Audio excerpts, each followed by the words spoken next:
او فتنه یعنی په الهي دین کې فتنه او فساد جوړول چې خلق د جن څخه منع کوي یا یې اړوي تر دغه جنگ چې د مسلمانانو څخه په حرامه میاشت کې سهون پیښ شو په څو درجو بد او شدید دی. نو الهي وحیو د مشرکانو دغه شور ماشور پای ته ورساوه چې پر مسلمانانو او د هغو پر جنګیالیو شک او شبهه پیدا کول چې دغه د مشرکانو خبرې پوچې او بې معنا دي. ځکه تاسې یاست چې حرام میاشتې حلالې ګرځوي، حرام ښار چې مکه مکرمه ده حلال ګرځوي. تاسې پر مسلمانانو ظلمونه وکړه، د خپلو کورو څخه مو ویستل، د مسلمانانو د جن او توحید په سبب مو هغو ته تکلیف او ازارونه ورکول. آیا مسلمانان په بلد حرام کې نه و مقیم؟ تاسې د هغو د مالو د غصبولو او د هغو د نبي د وژلو فیصلې په دغه بلد الحرام کې نه کړې صادرې؟ اوس څه پېښه شوه چې دفعتا و حرامو میاشتو ته حراموالي راغلی او په هغو کې جنګ کول ډېر بد کار بولي؟ نو معلومه خبره ده چې دغه اوازې چې تاسې یې نشروي د شرم او وقاحت څخه نه دي خالي. ورونو تاسې وګورئ چې نن ورځ د دغسې مسائلو مثال په خپل شاوخوا کې نه وینئ.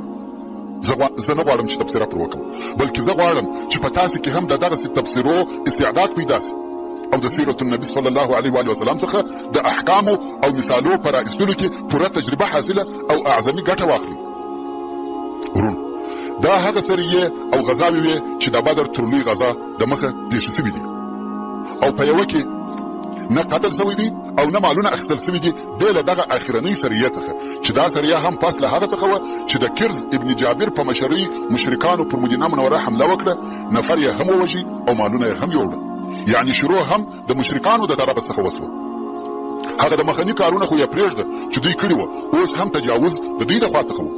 پس له هغه څخه چې د عبدالله ابن جحش د ټولۍ په واسطه دغه واقعات پېښ شوه، په مشرکانو کې بیره پیدا سوه.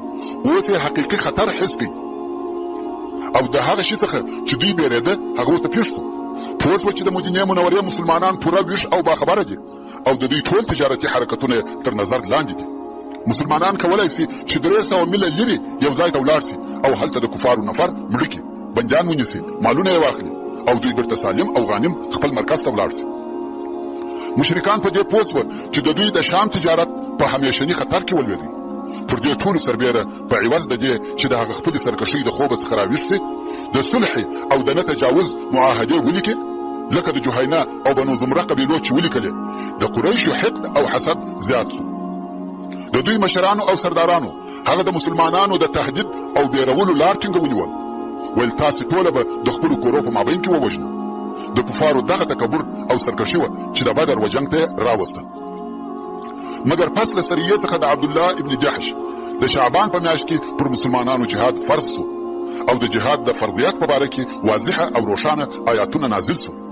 الله عز وجل د سورة البقره په 190 192 آیاتو کې فرمایي: وقاتلوا في سبيل الله الذين يقاتلونكم ولا تعتدوا ان الله لا يحب المعتدين. یعنی ای مؤمنانو د الله عز وجل په لار کې د هر چا سره جنګ کوي چې ستاسې سره جنګ کوي او پر چا تیری او تجاوز مه کوئ. د تیری او تجاوز معنا دا ده چې ښځې، سپین ږیري او کوچنیان قصدا مه وژنئ، بېشکه چې الله عز وجل تجاوز کوونکي نه خوښوي. واقتلوهم حيث ثقفتموهم واخرجوهم من حيث اخرجوكم والفتنه اشد من القتل. او هر چیرې چې مو دغه کفار پیدا کړه یا مو لاس پر بر سو وژنئ یې او ویې باسئ د هغه ځای څخه چې دوی تاسې ایستلي یاست. او فتنه یعنی شرک او یا دا چې خلق د الله عز وجل د دینه څخه اړوي تر قتل او وژلو ډېر بد دي. ولا تقاتلوهم عند المسجد الحرام حتى يقاتلوكم فيه. او د کفارو سره په مسجد الحرام کې جنگ مه کوئ تر څو چې دوی ستاسې سره په دغه مسجد کې جنگ نه وي کړی. دا د مسجد الحرام فضیلت دی چې په مسجد او په ټول حرام کې جنگ کول حرام دي. نو الله عز وجل و مسلمانانو ته فرمایي چې د کفارو سره په مسجد الحرام کې جنگ مه کوئ تر څو چې دوی جنگ نه وي در سره کړی. فإن قاتلوكم فاقتلوهم كذلك جزاء الكافرين. او که بیا چیرې دوی ستاسې سره په دغه حرام کې جنگ کاوه نو تاسې هم جنگ ورسره کوئ او وژنئ یې. د کافرانو جزا همداسې ده. فإن انتهوا فإن الله غفور رحیم. سبحان الله. د الله عزوجل مهرباني ته وګوره. فرمایي که بیا هم دغه مشرکان خپل شرک پریږدي، پر دغه خپلو ټولو بدو عملو سربیره ایمان راوړي، الله عزوجل غفور او رحیم دی، د دوی توبه قبلوي او ټول ګناهونه ورمعافوي. دا خو مسلمانانو ته په جهاد سره امر و. بیا نو څه موده نسوه تېره چې الله عزوجل بل قسم آیاتونه نازل کړه چې په هغه کې مسلمانانو ته د جنگ طریقه ورښول، جنگ ته نور هم تشویقول او د جنگ احکام یې ورښول. الله عزوجل د سورة محمد صلی الله علیه و وسلم په 4م، 5م، 6م او 9م نمبر آیاتو کې فرمایي فإذا لقيتم الذين كفروا فضرب الرقاب حتى إذا أثخنتموهم فشدوا الوثاق إما منا بعد وإما فداء حتى تضع الحرب أوزارها ذلك ولو يشاء الله لانتصر منهم ولكن ليبلوكم بعضكم ببعض والذين قتلوا في سبيل الله فلن يضل أعمالهم سيهديهم ويصلح بالهم ويدخلهم الجنة عرفها لهم.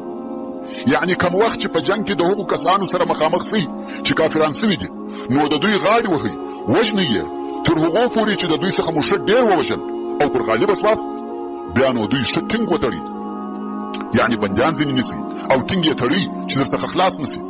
بیا نو یا احسان ورسره وکړي چې مفت یې ایله کړي، یا فدیه ځینې واخلي ایله یې کړي، یا یې د مسلمانانو په بندیانو مبادله کړي. حتی تضع الحرب اوزارها، او د دغه جنگ وژلو بندي کولو سلسله به تر هغو جاري وي تر څو چې خپله اسلحه کښېږدي او جنگ بند سي. د الله عزوجل دغه حکم دی. او که چیرې الله عزوجل د دوی څخه د بدل اخیستلو اراده فرمایلې وای، نو خامخا به بې له جنګ د دوی څخه بدله اخیستې وای. مګر د جهاد امر یې په دې سبب درته وکړي چې الله عزوجل په جنگ سره ځینې ستاسې په ځینو نورو سره امتحان کړي. یعنی الله جل جلاله دا قدرت لري چې پر دغه کافرانو کم آسماني عذاب نازل کړي، د عاد او ثمود او فرعونیانو په مثل دوی هم هلاک کړي.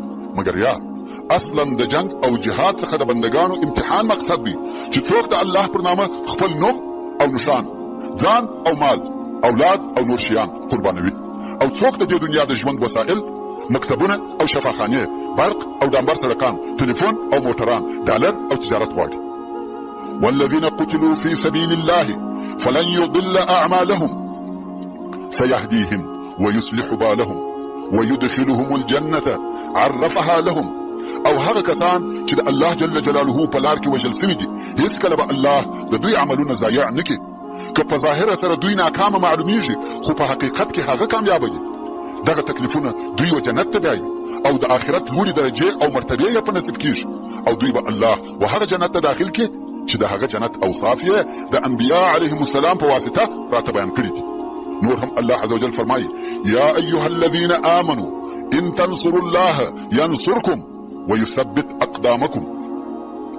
یعنی ای مؤمنانو، که تاسو د الله جل جلاله او رسول الله صلی الله علیه و آله وسلم د دین کومک او نصرت وکړي، نو الله عزوجل به ستاسو سره کومک وکړي او پر دشمن به مو کامیاب کړي او په میدان جنگ کې به ستاسو قدمونه ټینګ او ثابت کړي. او بیا الله عزوجل د سورة محمد په 6 نمبر آیات کې د هغو کسانو بدی بیانوي کوم چې د جنگ او جهاد امر یې د جهاد د آیاتو په نازلېدو سره واورېدي او زړونه یې په دربي او غورځېدو سو. الله عزوجل فرمایي فإذا أنزلت سورة محكمة وذكر فيها القتال رأيت الذين في قلوبهم مرض ينظرون إليك نظر المغشي عليه من الموت فأولى لهم. یعنی کم وخت چې یو محکمه صورت نازل کړه سي او په هغه کې جنگ ذکر شوی وي، یعنی په جنگ سره امر پکې وي، نو ته به هغه کسان چې د دوی په زړونو کې د نفاق مرض وي ووینې چې وتا ته به په داسې ډول سره ګوري لکه هر څوک چې د مرګ د بیرې بېهوشي پر راغلی وي، پس دوی لري د هلاک وي. ورونو، دا چې په دغه وخت کې جهاد فرض سو او پر هغه باندې ټینګار کیږي او الهي امرونه نازلیږي چې ځانونه ورته آماده کړي، دا داسې مسئله ده چې د دغه وخت حالاتو د دغه کار تقاضا کول. تاسو نه وینئ که نن ورځ یو پوه او هوښیار جنګي قومندان وي په دغسې حالاتو کې لکه د هغه وخت د مسلمانانو چې وه، خپل لښکر په پوره استعداد د تیارسۍ په حال کې دروي، نو د رب العالمین په باره کې څه فکر کوئ؟ د دغه وخت حالاتو د دغه تقاضا کول چې د حق او باطل په مابین کې دي خو نړۍ جګړه وسي. خیر، د عبدالله ابن جحش د ټولي واقعه پر مشرکانو یوه دردونکې ضربه وه. مشرکان او د دوی ملګري یې خوش کړه او دونه غمجن وه لکه پر سکروټو چې سره اوړي. او دغه د جهاد آیاتونه پر دې دلالت کوي چې یوه خونړۍ جګړه رانږدې ده او په هغه جګړه کې نهایي نصرت او کامیابي د مسلمانانو ده. تاسې و تلاوت سوي آیاتو ته ښه متوجه سئ. الله عز وجل مسلمانان د مشرکانو په ایستلو امر کوي او ورته وایي داسې وباسئ لکه تاسې چې ایستلي یاست، او بیا د بندیانو په باره کې د کامیابه لښکر احکام وښیي او ورته فرمایي چې تر هغو یې وژنئ چې دوی جنګ پرېږدي. دا ټوله د مسلمانانو و کامیابۍ ته اشارې دي، خو دغه د کامیابۍ حالات الله عز وجل پټ وساتل. دوی ته یې په واضح ډول سره نه کړه بیان. دا دپاره د دې چې هر سړی د الله عز وجل په لار کې خپل همت او مړانه ښکاره کړي، خپل وس او قدرت مصرف کړي. په دغه وختو کې د یادونې وړ دوې نورې واقعې هم پېښې سوي دي چې اوس به په تفصیل سره درته بیان سي. اول، د هجرت په 2 کال کې د شعبان په میاشت کې الله عز وجل د بیت المقدس څخه و بیت الله الحرام ته د قبلې د اړولو امر نازل کړي. او د دې کار څخه یوه فایده دا سوه چې هغه ضعیفه مسلمانان او منافقان، هغه چې د یهودو څخه وه او د مسلمانانو وصفو ته داخل سوي وه، د بې ځایه اوازو په اچولو ښکاره او معلوم سوه او بیرته هغه خپل پخواني شرک ته وګرځېده چې په دغه عمل سره د مسلمانانو صفونه د ډیرو خائنانو او غاجرانو څخه پاک سوه او د قبلې په اوښتلو کې د نوي دور و شروع کېدو ته یوه لطیفه اشاره وه چې دا دور به تر هغو جاري وي چې مسلمانان دغه خپله قبله فتحه کړي. او دا به عجبه نه وي چې د مسلمانانو قبله دي د دوی د دشمنانو په لاس کې وي. هو، که یو څو ورځې د دوی په لاس کې وي، خو خامخا به یوه ورځ د دوی د لاس څخه خلاصیږي. نو په دغه الهي اوامرو او په دغه اشاراتو سره د مسلمانانو حماس او نشاط زیات سو او په فی سبیل الله جهاد کې د دشمن سره مخامخ کېدو ته شوق ډیر سو. د قبلې د اوښتلو یا تبدیلېدلو پوره تفصیل داسې دی. تر دغه وخته پورې مسلمانانو د بیت المقدس و طرف ته لمونځ کاوه، خو د رسول الله صلی الله علیه و وسلم دا خوښه وه چې د کعبې شریفې و طرف ته لمونځ وکړي. کوم وخت چې رسول الله صلی الله علیه و وسلم په مکه مکرمه کې و، خوښه خو یې دا وه چې لمونځ یې د کعبې شریفې و طرف ته وي، مګر څرنګه چې د الله عز وجل د طرفه امر سوی و چې لمونځ د بیت المقدس و طرف ته کوه، نو به دی علیه الصلاة والسلام داسې ځای پر مانځه درېدی چې کعبه شریفه به د ده علیه الصلاة والسلام او د بیت المقدس په مابین کې و. نو به د ده صلی الله علیه و وسلم لمونځ د بیت المقدس او کعبې شریفې د دواړو و طرف ته و، ځکه دواړه به د ده علیه الصلاة والسلام د مخ و طرف ته وه. مګر کوم وخت چې مدینې منورې ته ولاړې، هلته دواړه نه سره یو ځای کېده، ځکه بیت المقدس د مدینې منورې و شمال ته دی او مکه مکرمه د مدینې منورې و جنوب ته ده. نو رسول الله صلی الله علیه و وسلم به د الهي امر د اطاعت سره سم لمونځ د مدینې منورې د شمال و طرف ته کاوه، یعنی د بیت المقدس و طرف ته، او کعبه شریفه به تر شا وه. نو رسول الله صلی الله علیه و وسلم به همیشه په دې انتظار و چې کله به قبله تغییر وکړي او دی علیه الصلاة والسلام د کعبې شریفې و طرف ته لمونځ وکړي. الله جل جلاله د رسول الله صلی الله علیه و وسلم د زړه غوښتنه قبوله کړه. دا یوازې خواهش او د زړه غوښتنه وه.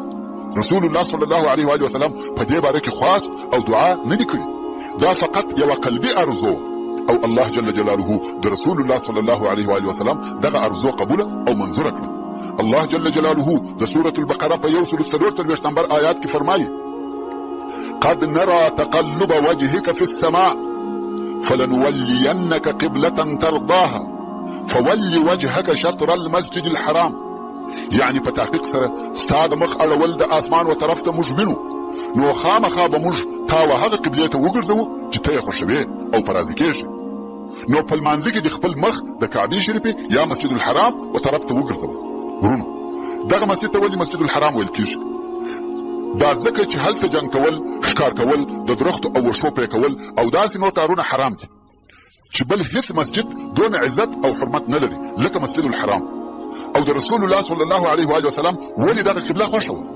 اول دا چې کعبه شریفه د ابراهیم علیه السلام قبله وه، نو تر ټولو قبلو د ابراهیم علیه السلام قبله افضله وه، او د رسول الله صلی الله علیه و وسلم د لوړ او کامل مقام وړ او مناسبه وه. او د بله طرفه به یهودو داسې ویل چې دغه نبي زموږ د شریعت څخه مخالف او د ابراهیمي شریعت سره موافق عمل کوي، نو دی ولې زموږ د قبلې و طرف ته لمونځ کوي؟ د دغه خبرو په سبب به د رسول الله صلی الله علیه و وسلم په زړه کې دا ورګرځېده چې د الله جل جلاله د طرفه امر راته وکړه سي چې د کعبې شریفې و طرف ته لمونځ وکړم. او په دغه شوق به کله کله د اسمان و طرف ته کتل چې شاید هغه ملک ووینم چې د قبلې د اوښتلو زیری راکړي. نو هغه چې رسول الله صلی الله علیه و آله وسلم د بني سلمه د قبیلې په مسجد کې د خپل اصحاب کرامو سره د ماپښین لمونځ په جماعت ادا کاوه او 2 رکعات لمونځ د بیت المقدس و طرف ته ادا کړی و. په دغه لمانځه کې په الهي امر او وحي سره مخ د بیت الله شریف و طرف ته واړاوه او پاته 2 رکعات لمونځ د کعبه شریف و طرف ته ادا کړ او په دغه سبب و دغه مسجد ته مسجد القبلتين ویل کیږي. دلته نو د قبلې په اوښتلو سره يهودو ته د خبرو او تهمتو موضوع پیدا شو. په هر مجلس او هر ځای کې وایي دا څنګه دین دی، بلکې دا دین نه دی. یو وخت قبله بیت المقدس وو او اوس یې بیا قبله کعبه شریفه ده. خپل قبله ولې او څنګه بدلوي؟ کفار قسم قسم خبرې کوي، مګر الله عزوجل د دوی د خبرو رد او جواب په ډیرو آیاتو کې وفرمایي چې هغه ټول آیاتونه په سوره البقره او 2 سپاره کې دي. ځکه يهود غوښته چې د قبلې د اوښتلو پر موضوع په مسلمانانو کې فتنه جوړه کړي او تر یو اندازې جوړه هم شوه. ضعیف الایمان مسلمانان او ډیر منافقان د دین واوښته، خو الله عزوجل فرمایي چې قبله الهي امر دی، دا په مشرق او مغرب پورې تعلق نه لري.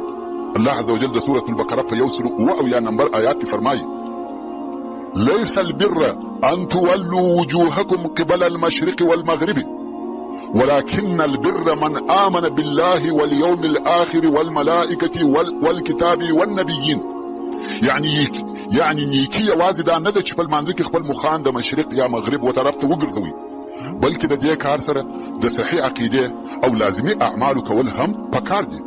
الله عزوجل فرمایي بلکې نیکی او شکر دا دي چې چا پر الله جل جلاله ایمان راوړي وي، د آخرت پر ورځ، پر ملائکو، پر آسماني کتابو او نبیانو یې ایمان راوړي وي. او رب عزوجل بل ځای فرمایي چې حقیقي نیکی تقوا ده. او دغه د قبلې موضوع په عین حال کې د الله عزوجل د طرفه یو امتحان هم و چې څوک پکې شکمن کیږي، خو هغه واقعي مسلمانان پر خپل سالمه عقیده ثابت او قائم پاتې شو. په ایمان کې شک او ضعف نشو پیدا. چې د الله جل جلاله امر وو هغه سي عمل او عقیده و. او په دغه وخت کې 2 موضوع د روژې فرضوالي وو. هغه دا چې د هجرت په 2 کال کې د شعبان په میاشت کې د الله عزوجل د طرفه پر مسلمانانو د رمضان د میاشتې روژه نیول فرض و. نو اوله فرضي روژه چې نیول شوې ده هغه د هجرت د 2 کال د رمضان د میاشتې روژه و. کوم وخت چې د رمضان میاشت داخله شوه رسول الله صلی الله علیه و آله وسلم او ټول مسلمانانو روژه ونیول.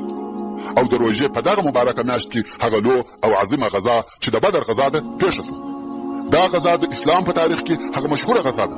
دا هغه غزا ده چې د دې په واسطه د حق او باطل فرق او تمیز وشو. اولا به د غزا د پیښېدو سبب درته بیان کوم. موږ مخکې د عشیره د غزا بیان درته وکړي چې د قریشو یوه قافله د مکې مکرمې څخه شام ته تله او رسول الله صلی الله علیه و آله وسلم و دغه قافلې ته د حملې کولو دپاره ورووتی، خو هغه قافله سالمه ځینې ولاړه. اوس چې د شام څخه د هغې قافلې د بیرته راتلو وخت رانږدې سو، رسول الله صلی الله علیه و آله وسلم طلحه ابن عبید الله رضی الله تعالی عنه او سعید ابن زید رضی الله تعالی عنه د مدینې منورې د شمال و طرف ته ولېږل چې دغه قافلې د بیرته راتګ معلومات وکړي. دغه 2 نفره و حورا ده چې د شام د طرفه چې د شام و طرف ته د یو ځای نوم دی ورسېده او هلته په انتظار کښېنستل تر څو چې ابو سفیان د قافلې سره د شام څخه و دغه ځای ته راورسېدی. دغه 2 نفره په تلوار مدینې منورې ته راغله او رسول الله صلی الله علیه و آله وسلم یې په حال خبر کړي. په دغه قافله کې د قریشو ډیر مالونه و. په دې قافله کې زر اوښه په مالو بار دي چې د مالو قیمت یې و 15 لکو د سرو زرو دینارو ته رسېدی. او د دې قافلې سره فقط د 40 نفرو په شاوخوا کې ساتونکي ورسره دي چې مشر د قافلې ابو سفیان دی. او دې قافلې د قریشو د هغه نورو قافلو څخه یو بل فرق هم درلودی. هغه دا چې هغه نورې قافلې به د قریشو د یو څو نفرو تجارانو وي، خو په دې قافله کې د ټولو قریشو مالونه شته. دا قافله د ټولو قریشو شریکه ده او ټول قریش د دې قافلې د سالم رسیدلو کوشش کوي. اوس نو دغه قافله د مسلمانانو د لپاره یو طلایي چانس دی. دغه قافلې مصادره کول او اخیستل پر مشرکانو یو عسکري، سیاسي او اقتصادي لو ضربه ده.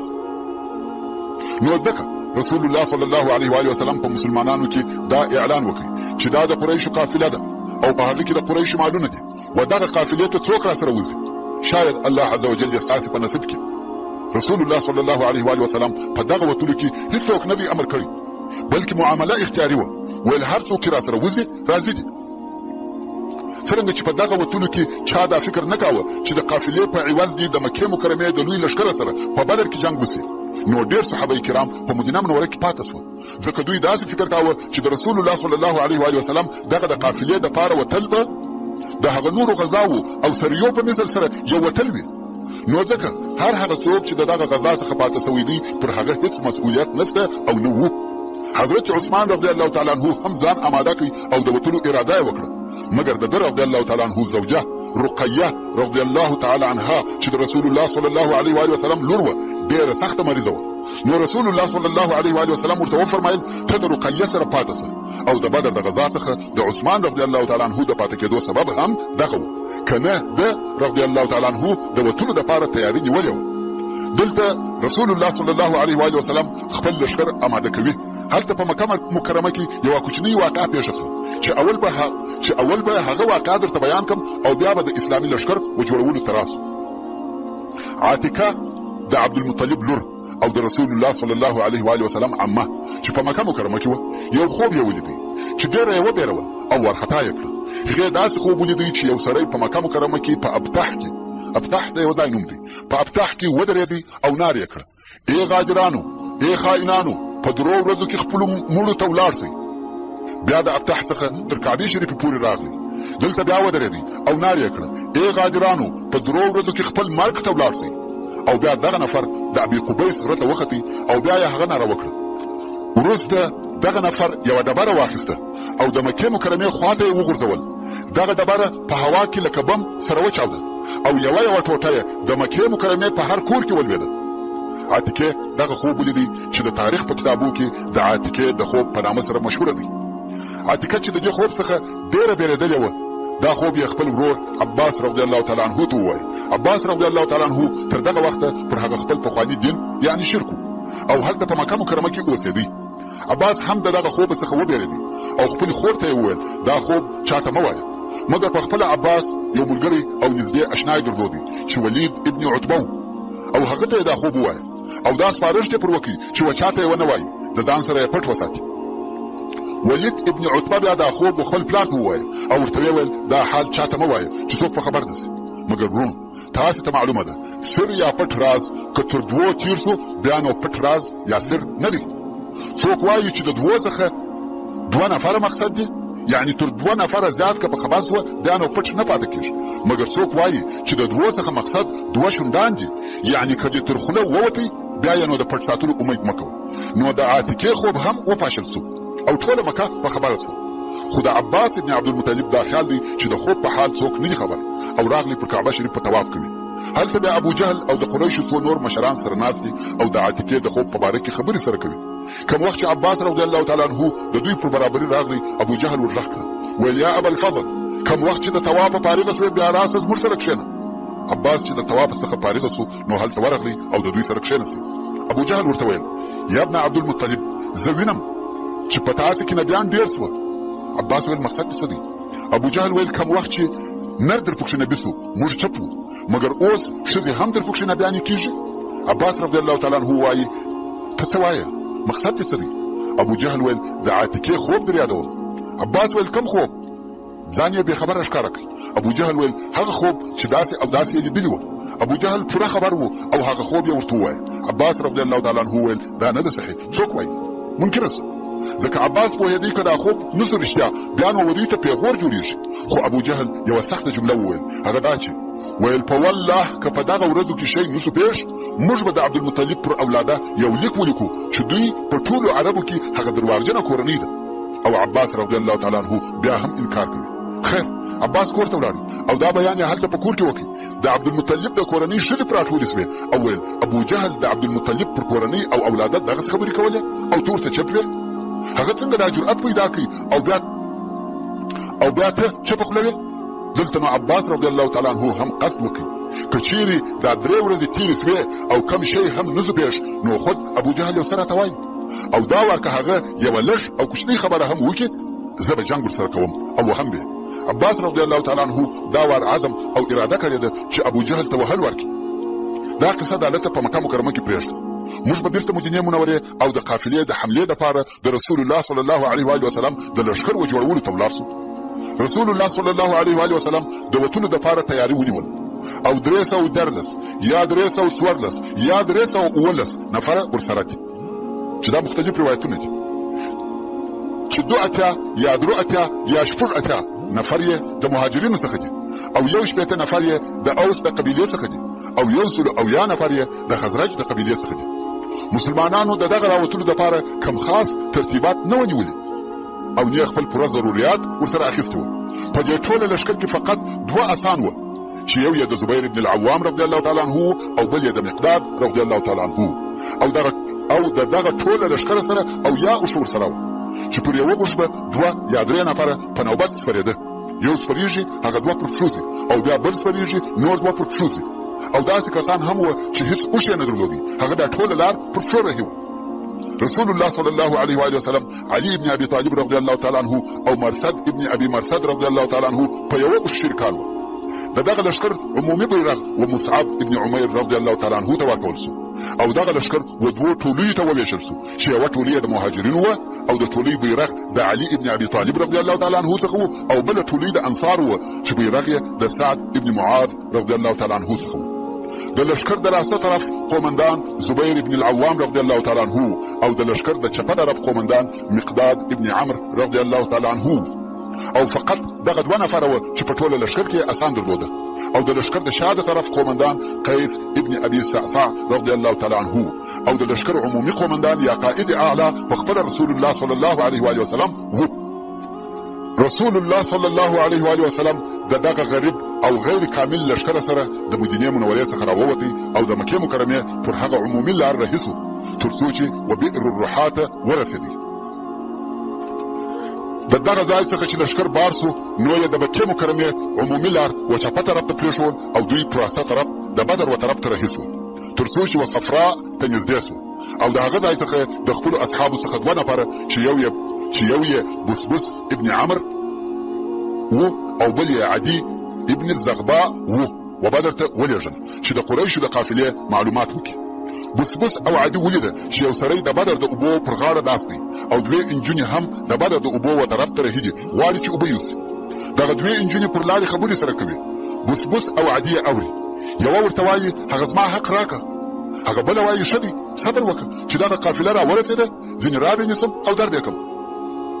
د دغه خبرو څخه دغه 2 نفره مسلمانان پوه سوه چې قافله په دغه منطقه کې نږدې ده.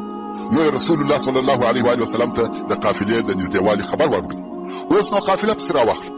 ابو سفیان چې د قافلې مشر او مسؤل دی، کوم وخت چې مدینې منورې ته نږدې سو ډېر پام او احتیاط کوي. دی پوهېدی چې د مکې مکرمې لار په خطرو ډکه ده. مخته به یې د معلومات دپاره نفر لېږل او هر څوک چې به پر لارې په مخه ورغلی د هغه څخه به یې د لارې پوښتنه کول. لږ وخت وروسته د استخباراتو دا معلومات ورته راوړه چې محمد صلی الله علیه و وسلم د خپلو ملګرو سره راوتلی دی چې پر قافله حمله وکړي. ابو سفیان یو سړی چې زمزم ابن عمر نومېدی مکلفه کوي چې مکې مکرمې ته ولاړ سي او د قریشو مشران خبر کړي چې قافله په خطر کې ده. محمد صلی الله علیه و وسلم او ملګرو یې کمین راته نیولی دی. زمزم چې ډېر چالاکه او د خبر په نشرولو کې ډېر ماهره و په تلوار سره مکې مکرمې ته رهي سو. کوم وخت چې مکې مکرمې ته نږدې سو کالي یې وکښه، چپه یې واغوسته او بیا یې پر ځان سیسیرې هم کړه، خپله پزه یې وینې کړه او خپل اوښ یې زخمي کړي، په وینو یې اوښ، خپل مخ، خپل بدن او خپل کالي ولړل. په یوه ډېر بیرونکي شکل او قیافه لکه د جنګ د مابین څخه چې راوتلی وي، دی په وینو لړلی، کالي او اوښ یې په وینو لړلي. په دغه بد حالت کې چې د مکې مکرمې و بطحا ته ورسېدي نارې وهي کومک کومک. خلقو چې د ده نارې واورېدې پر راټول سوه، وایي څه پېښه ده؟ دی جواب نه ورکوي او دغه نارې وهي کومک کومک. خلق نور هم ډېر سوه او پوښتنې ځینې کوي، دی چاته حال نه وایي. خلق چې ښه ډېر سوه دی د دې ځای څخه رهي سو. خلق په پسې دي، هر څه پوښتنې ځینې کوي چې څه پېښه ده، دی جواب نه وایي او د کومک نارې وهي. څو کعبې شریف ته ورسېدی، دلته یې بیا نارې کړه کومک کومک. ټول اهل مکه پر راټول سوه، پوښتنې کوي، دی حال نه وایي. بیا د ابي قبیس د غره و طرف ته رهي سو، غره ته وختي او بیا نارې وهي کومک او کومک. په ټوله مکه مکرمه کې څوک نسوه پاته چې را دې نسي، ټول پر راټول دي. دلته نو د قافلې د حال په ویلو شروع وکړه چې محمد صلی الله علیه و وسلم پر قافله حمله کوي او زه ابو سفیان راولېږم. دی نو د دې پرېږده عباس رضی الله تعالی عنه او د عاتکې خوب پسې راواخله. عباس ابن عبدالمطلب رضی الله تعالی عنه وایي د خوب په درېیمه ورځ د کوره راووتم او د خوب د رښتیا کېدو دپاره تر اوسه هېڅ نه دي پېښ شوي. نو ما دا اراده کړې وه که چیرې ابو جهل یو څه راته وویل ښه جنګ به ورسره کوم. راغلم پر کعبه شریفه طواف کوم. کوم وخت چې د طوافه فارغه سوم د لرې مې ابو جهل ولیدی او د هغه طرف ته ورهي سوم. غواړم چې دی یو څه راته ووایي او زه پرې راواچوم ښه جنګ ورسره وکړم. خو ابو جهل په ځغستا زما پر طرف رارهیدي. دلته مې بیا دا خیال سو چې دی هم زما سره د جنګ اراده لري. خو دی چې تر ما راورسېدی په هغه ځغستا تر ما تېر سو. دلته مې بیا دا خیال سو چې زما څخه بیریږي راڅخه ولاړي. خو بیا وروسته پوه سوم چې ده هغه د زمزم چیغې او نارې اورېدلې وې و هغه ته ورهي و او ما نه وې اورېدلې. اوس نو دلته په مکه مکرمه کې د دغه خبر تر اورېدلو وروسته خلک د وتلو دپاره امادګي نیسي، ځانونه د جنګ دپاره تیاروي. ډېر ژر د مکې مکرمې خلک د وتلو دپاره تیار سوه او ویل یې آیا محمد صلی الله علیه و وسلم او د ده ملګري پر دې قافله هم داسې خیال کوي لکه د ابن حضرمي؟ هېڅکله به داسې نه وي، والله موږ بیا واده ته ور وشو. د مکې مکرمې پر کفارو وتل حتمي وه، یا به دوی پخپله وتی یا به د ځان په عوض کې بل څوک لېږي. خو دوی ټوله پخپله ووتل. خاصتا د اشرافو او مشرانو څخه یې هېڅوک نه سو پاته بې له ابو لهبه چې د رسول الله صلی الله علیه و وسلم اکا و. هغه نه غوښته چې دې جنګ ته ووځي، نو یې د خپل ځان په عوض کې بل نفر ولېږي. ځکه د ابو لهب پر دغه سړي دغسې یو پور پاته و. ویل زما هغه طلب یې په دغه کې مجره، خو ته به وایې چې زه د ابو لهب پر ځای راوتلی یم. هغه هم قبوله کړه او ابو لهب پاته سو. او قریشو د خپل شاوخوا د عربو قبیلې هم د ځان ملګري کړې او د قریشو د شاخو څخه هېڅوک نه سو پاته چې و دې جنګ ته ونه وځي بې له بني عدي څخه. د بني عدي څخه یو نفر هم ونه وتی. دغه د مکې مکرمې د مشرکانو لښکر د وتلو په وخت کې د 1300 نفرو په شاوخوا کې د دې لښکر سره 100 آسان او 600 زغري ورسره وي او اوښان ډېر زیات ورسره وه چې واقعي شمېر یې نه دی معلوم. د دغه لښکر عمومي قومندان ابو جهل ابن هشام و. د دغه لښکر د خوراکي اکمالاتو مسؤله د قریشو د مشرانو څخه نه نفره وه. د لښکر د خوړلو دپاره یې یوه ورځ نه اوښان حلالول او بله ورځ یې 100 اوښه حلالول. اوس چې لښکر د وتلو دپاره تیار سو او غواړي چې ووځي، دلته د قریشو یوه بله موضوع ور په یاد سوه چې دې موضوع دوی په شک او تردد کې واچول چې ووځو که یا. دا تردد یې د هغه واقعې په سبب و چې څه موده مخکې د قریشو او کنانه د قبیلې په مابین کې پېښه سوې وه. هغه داسې د کنانه د قبیلې یو نفر د قریشو یو نفر ووژي یا مړ کړي. د دغه مړي ورور چې د قریشو څخه و د قاتل یا د کنانه د قبیلې سره پر دیت صلح او فیصله وکړه. د وژل سوي ورور په بدل کې یې دیت واخیستی. خبره خلاصه سوه. څه موده وروسته هغه قاتل مکې مکرمې ته ورغلی او طواف کوي، خو د هغه وژل سوي سړي ورور چې دیت یې هم اخیستی و دغه قاتل ووژي او د کعبې شریفې سره وځړاوه. دا قتل او وژنه د قریشي حق نه و، ځکه دیت یې اخیستی و او صلح یې کړی و. د کنانه قبیلې د قریشو څخه دغه قاتل وغوښتی، مګر قریشو نه ور تسلیموي. نو د کنانه د قبیلې مړی پر قریشو پاته سو او دغه موضوع د دغه دوه قبیلو د دشمنۍ سبب وګرځېده. نو کنانه په موقع پسې ګرځي چې یا پر مکه مکرمه حمله وکړي یا د قریشو څخه یو نفر د هغه وژل سوي سړي په بدله کې ووژني. اوس چې قریشو د وتلو اراده وکړه، دغه د کنانه واقعه یې ور په یاد سوه او وبېرېده. که دوی قافلې ته وروځي، مکه مکرمه به د سړو څخه خالي وي او کنانه به حمله پر وکړي، یا به پر موږ د شا د طرفه حمله وکړي او موږ به د دوو طرفو په مابین کې تر حملې لاندې راسو. په دغه سبب په قریشو کې شک او تردد پیدا سو چې اوس د مسلمانانو و جنګ ته وروځي که یا. په دغه وخت کې سراقه ابن مالک ابن جشعم المدلجي چې د کنانه د قبیلې لوی سردار و ورته راغلی. ویل تاسې ولې په تشویش کې یاست؟ زه به تاسې ته اطمینان درکوم چې د کنانه قبیله به ستاسې تر شا یا ستاسې په غیاب کې هیڅ داسې کار نه کوي چې هغه د ستاسې ناخوښه وي. رسول الله صلی الله علیه و وسلم فرمایي چې اصلا دغه نفر شیطان علیه لعنه و چې ځان یې د سراقه ابن مالک په شکل کړی و. او سراقه ابن مالک هغه څوک دی چې د هجرت په ورځ پر رسول الله صلی الله علیه و وسلم پسې وتلی و. نو شیطان د دغه سراقه په شکل قریشو ته ورغلی او ویل زه د کنانه د قبیلې د طرفه جوار درکوم او وعده درکوم چې کنانه به ستاسې په غیاب کې داسې کار نه کوي چې ستاسې دې ناخوښه وي. اصلا شیطان هم غوښته او هم غواړي چې دغه دین او د هغه متابعین ورک او نابود سي. اوس چې د کنانه د قبیلې یو سردار و قریشو ته د زړه ډاډ او اطمینان ورکوي چې بېغمه ولاړ سي او کنانه حمله نه در باندې کوي. حتی ویل زه مو هم په دغه سفر او وتلو کې ملګری یم.